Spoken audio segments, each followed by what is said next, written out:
Olá, grande família Jeito Caseiro. Estou aqui, antes de mais nada, para parabenizar essa empresa incrível pelos seus 35 anos de história de sucesso e agradecer, claro, ao Daniel, ao Júnior e ao Fábio por esse convite de poder seguir a minha missão de empoderar pessoas, inspirar pessoas, fazer com que elas se sintam maiores, melhores, porque é isso que nós somos. Está aqui a grande marca da empresa. O meu foco vai ser vocês, pessoas, né?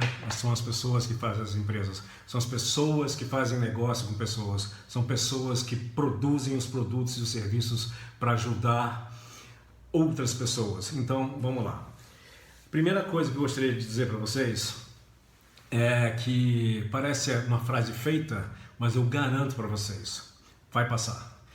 Isso vai passar, gente. Nós temos uma história humana que nos trouxe até aqui e nós vamos passar por isso, com certeza. Todos nós, como eu vou falar aqui, tivemos durante a nossa vida pandemias. Passamos por pandemias, que eu chamo de pandemias, né? Passamos por situações onde a gente pensava que o mundo ia acabar, e a gente pensou que nada vai dar certo mais. E eu vou explicar isso de uma forma que vocês entendam para poder atingir o maior número de pessoas. E a melhor maneira de passar esses conceitos que eu vou passar para vocês é contando histórias, né? Tudo é feito com histórias. As histórias é que marcam. Por exemplo, crianças aprendem melhor com histórias. A Bíblia é uma coletânea de histórias. Então, em todas as lives que eu faço, em todos os treinamentos que já fiz, em pesquisas, pós-eventos, eu sempre pergunto o que mais marcou as pessoas nos meus treinamentos. E 100% das pessoas falam a sua história, a minha história pessoal. Eu vou usar a minha história para mostrar para vocês que não é fácil para quem, não sei, é classe média e tal, passar por isso que é férias e tal, e nós estamos passando. Gente, eu também passei por várias coisas, então vamos lá. Vou passar alguns conceitos a partir da minha história, que eu chamo de a jornada do herói. Todos nós passamos por jornada de heróis, todos nós somos heróis, certo? Se você está aí me ouvindo, você é um herói, já. Né? Já passou esse tempo todo nessa pandemia e você está me ouvindo, já é um herói. E vamos sair disso aqui muito mais fortes, você pode ter certeza. A Jornada do Herói é um grande videozinho. Todos os filmes do cinema são feitos a partir do ciclo da Jornada do Herói. E eu vou explicar isso para vocês. Depois eu vou mandar o link para a Carolina, disponibilizar um videozinho de 8 minutos que vocês podem ver com seus familiares, tá? E seus filhos, é muito interessante. Inclusive, tudo que eu falar aqui, compartilha com a sua família, não tem problema nenhum. Eu quero mais é que compartilhar, quanto mais informação, melhor. Está aqui assim, nossa Academia de Líderes, saudade de vocês presencialmente, mas em breve a gente vai estar lá. Primeira coisa que eu quero que vocês entendam é o seguinte: se você está ansioso, se você está com medo, e se você está com depressão, se você está triste, bem-vindo a ser humano. Isso é comum, todos nós estamos passando por isso. Não se culpe, não se sinta fraco, nada disso. Isso é ser humano. O não ser humano seria você não estar sentindo nada. Esse é o primeiro conceito que eu quero que você entenda. Então, fiquem tranquilos que isso faz parte. Beleza? Isso faz parte e nós, como seres humanos, passamos por tanta coisa e somos nós a espécie que domina o planeta. Então, fica tranquilo. Vamos lá. Quando eu falo de pandemias, né? Todos nós passamos por situações muito difíceis na nossa vida. Quem aqui não acabou um relacionamento com alguém que amava, não passou no ano escolar, não teve que viver a perda de um ente querido, não teve os pais se divorciando, e não teve situações desse tipo de perder um campeonato, ter uma lesão antes de uma coisa importante, e no dia seguinte, que era uma coisa que a gente não controlava essas coisas, do mesmo jeito que a gente não controla o coronavírus.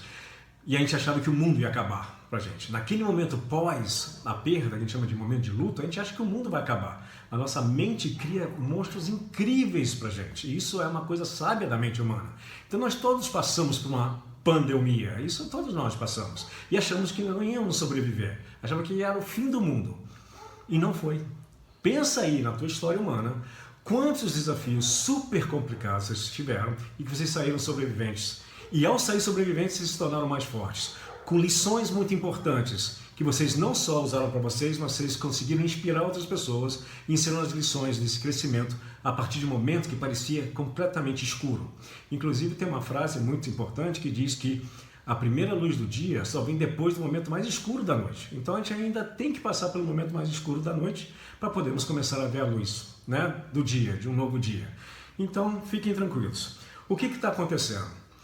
Nós estamos entrando no momento agora que a gente chama de sobrevivência. Nós já estamos em módulo de sobrevivência. O nosso cérebro já está entendendo que é sobrevivência. E quando é sobrevivência, o cérebro humano ele produz uma determinada estratégia de autopreservação e preservação da espécie. Não tem como. É isso que a gente é programado para fazer. Na hora da sobrevivência, eu tenho que cuidar de mim e tenho que cuidar da minha cria. Não tem como a gente não fazer isso. Tá? Então isso é natural. E aí tem três estratégias que o cérebro nos oferece. Uma delas é fuga, a outra é luta e a outra é congela. Ou seja, até no reino animal, um animal, quando está se sentindo em perigo diante de outro animal, ele tem a opção de fugir. E aí a gente vê, por exemplo, na sociedade pessoas negando a existência desse bicho, desse coronavírus. É uma forma de fugir da realidade, certo? A outra é lutar contra isso, lutar contra o bicho para sobreviver, que é a nossa segunda opção, certo? E aí nós temos, essa luta se dá em várias maneiras. Como a gente não pode lutar contra um inimigo invisível, que é o vírus, nós começamos de repente a lutar contra os outros, procurando formas de tirar esse instinto de luta com irritabilidade, pouca paciência com as pessoas que estão mais perto da gente. Inclusive isso é a síndrome da enfermeira, a gente chama de, né, a relação de amor e ódio, né, onde a pessoa que te cuida é a pessoa que te limita. Então você está em casa com as pessoas, são as pessoas que te querem bem, te amam, querem te cuidar, mas ao mesmo tempo são as pessoas que te dizem, não pode fazer isso, não pode fazer aquilo, isso faz parte da limitação. Então existe esse tempo inteiro esse amor e ódio, vamos dizer, entre aspas, então se acostume com isso, fica tranquilo, isso é comum, ok? Quando parte para um exagero, aí a gente diz que já não é mais normal, ok? Mas no equilíbrio não tem problema nenhum. Muito bem, então isso, e a terceira a gente chama de congela. Tem animais que no momento que não conseguem fugir, não conseguem lutar, o que eles fazem? Eles congelam, eles fingem de morto. E tem gente que finge de morto na estratégia que ela conhece. E muitas vezes é se fechar, se ficar isolado num quarto, entrar em depressão. Isso são estratégias que o cérebro está usando para tentar preservar você, fazer você sobreviver a um cenário completamente incerto. Né? A gente diz que a pandemia é um cenário caótico, e o cenário caótico ele é descrito pela incapacidade de a gente ver quando é que vai acabar. A gente não consegue ver o quando, é a grande pergunta que a gente está fazendo, quando vai acontecer. Então, eu vou falar como aconteceu comigo. Eu, com 43 anos de idade, tinha 5 empresas e tal, tinha sucesso, tinha dinheiro, tudo, e de repente um coronavírus veio na minha vida em forma de um acidente dentro de um táxi, onde capotou dentro de um túnel no Rio de Janeiro. O motorista morreu, eu sobrevivi e eu fui internado. Muita gente está sendo internada, eu também fui internado. Fui entubado com outra gente, fiquei em coma. Quando eu saí de lá, eu tive problemas de sequelas tremendas psicológicas. Eu tive ataque de pânico, depressão. Nossa, eu tive que reaprender a ler, tive que reaprender a fazer conta matemática. Eu tive que me reinventar. Para vocês terem uma ideia, do momento do meu acidente até o momento que eu consegui fazer R$1 de novo na minha vida, foram 2 anos e 8 meses. E dentro desses 2 anos e 8 meses, eu tive vários problemas. Eu tive que me isolar, isolamento. Eu perdi meu apartamento, fui me isolar com minha família num quarto da casa do meu sogro. Distanciamento social, eu tive que abrir mão do meu filho mais do meio e mandar ele para outro país para morar com meu cunhado, porque ele estava ficando doente comigo, sempre cuidando de mim, então ele estava absorvendo minha doença, então do mesmo jeito, para não pegar a doença, a gente teve que abrir mão de ficar com nosso filho durante 1 ano. Distanciamento social também aconteceu, hospitalização também passei,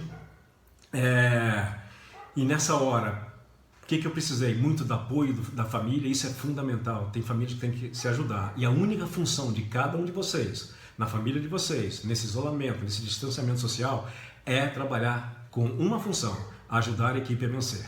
Não importa se é pai, mãe, filho, não importa o cargo, a posição, é ajudar a equipe a vencer. Tudo que vocês podem fazer para ajudar a equipe a vencer. Essa é a função da empresa, da família nesse momento.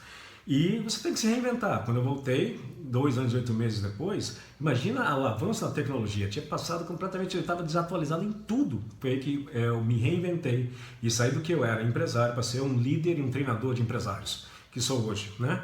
E eu, nesse caminho, para reconstruir minha vida, reconstruir, pagar as dívidas do hospital, cara, eu trabalhei como garçom de quiosque, de praça em cidade pequena de Minas Gerais. Eu trabalhei como segurança de parque de feira de exposição de gado. Eu comecei do zero de novo. Então, eu estou te dizendo, com conhecimento de causa, vai passar. Eu te digo, vai passar. Não se preocupe com isso. O quando, ninguém sabe, mas vai passar. Então, essa é uma coisa que eu quero dizer. Outra coisa que essa jornada do herói me ensinou é o seguinte: é uma grande oportunidade para você focar nos seus pontos fortes. O que você tem de forte? Qual é o teu ponto forte? Não adianta agora, não precisa olhar para pontos fracos, né? Vamos olhar para o ponto forte. E é uma grande oportunidade, no momento de caos, no momento de guerra, os grandes líderes são revelados. Essa é uma oportunidade para você se tornar um grande líder ou revelar a grande liderança que você tem dentro de você. Nesse momento, como líder de família, que é a empresa mais difícil de liderar, que é a família, o Lar SA, esse é o momento que você vai se revelar como um grande líder. Teus filhos estão te olhando, você é um exemplo. Então, você vai revelar a tua liderança. Mas, ao mesmo tempo, não se preocupe. Você tem a permissão, todo líder tem a permissão de se sentir vulnerável, sentir um dia mal, um dia ruim. Eu também tenho dias bons, dias ruins. Isso acontece, isso é normal do ser humano. E se permita chorar se for o caso. Chore. Chore. O corpo humano ele é muito sábio. O choro é como se fosse uma panela de pressão com aqueles dois buracos que liberam o vapor, senão a panela explodiria. A lágrima saindo funciona da mesma maneira. Agora, se você quiser, se isole um pouquinho, né? Procure um momento para você ficar sozinho com você mesmo. Isso é fundamental. A gente chama do momento eu, ficar dentro da minha caixa. Isso é importante também para você, como líder, não só das equipes da empresa, mas da sua família, que é a empresa S, que eu chamo de Lar SA, a sociedade animada, né? A sociedade que tem uma alma muito feliz. Ânima, alma, felicidade, né? Isso é importante. Ok, importante, cuidar da saúde. Cuidar da saúde física, mental e espiritual. Cuide da saúde física, faça qualquer negócio. Ande na escada, daí volta no teu apartamento. 15 minutos de movimentação já te tira da categoria de sedentarismo. Então faça qualquer movimento. Se você der uma caminhada em volta da sua sala, 2, 3, 4, qualquer uma que você der, você está dando mais do que uma pessoa que está sentada no sofá. Então cuida da sua saúde física, saúde mental, leia livros, desliga um pouco do noticiário, com tudo isso que a gente está recebendo. Quanto mais você receber, mais o cérebro vai se preparar para a sobrevivência, mais adrenalina dentro do corpo, mais cortisol, que são hormônios que nos preparam para ficar em alerta o tempo inteiro. Só que a gente não foi programado para ficar em alerta tantos dias, o tempo inteiro, 24 horas por dia. Então a gente tem que dar alguma recompensa. Tá difícil lidar com as pessoas porque a gente está em confinamento. Cara, tem 3 regras que eu gostaria de ensinar. Já estou estourando o tempo um pouquinho, mas é importante. As 3 regras de ouro que a gente está usando na nossa família, que foi dado por um grande filósofo chamado Confúcio. 3 regras que diz o seguinte: a primeira, quando feliz não prometa, quando irritado, chateado ou qualquer coisa, não responda e não reaja, e quando triste, não decida. Isso faz muito sentido. Quem já não fez uma promessa aí quando estava altinho, bêbado, alguma coisa, e fez uma promessa que não podia cumprir depois? Porque você estava muito feliz, você fez uma promessa. Do mesmo jeito, quando você está irritado, não responda, não reaja. Procure sempre se afastar, pensa, relaxa, respira e depois volte com uma reação ou com uma resposta. Então, quando irritado, e nós estamos, procure não responder diretamente, procure se dar um tempo para pensar e avise para a pessoa com quem você está que você está tomando um tempo para você não reagir, não responder. Eu estou irritado, eu preciso de um momento de silêncio. E por último, quando triste, não decida. Nós estamos, número 1, irritados, número 2, tristes. Então não é hora de decidir uma coisa muito especial. Calma, não é nesse momento que você vai tomar a decisão, ok? Gente, no tempo que eu tive, essas são as dicas que eu passo para todo mundo, que eu dou em live, que eu não sei o quê, e em cenários de coaching individual e tal. O que eu quero dizer para vocês é que vai passar. Eu sei de uma pandemia, você também já saiu de pandemias e você sobreviveu. E cada vez que você sai de uma situação dessa, você volta mais forte. A jornada do herói termina com sempre você aprendendo uma grande lição, sendo mais forte e passando isso adiante para as pessoas. E hoje é isso, é o meu trabalho.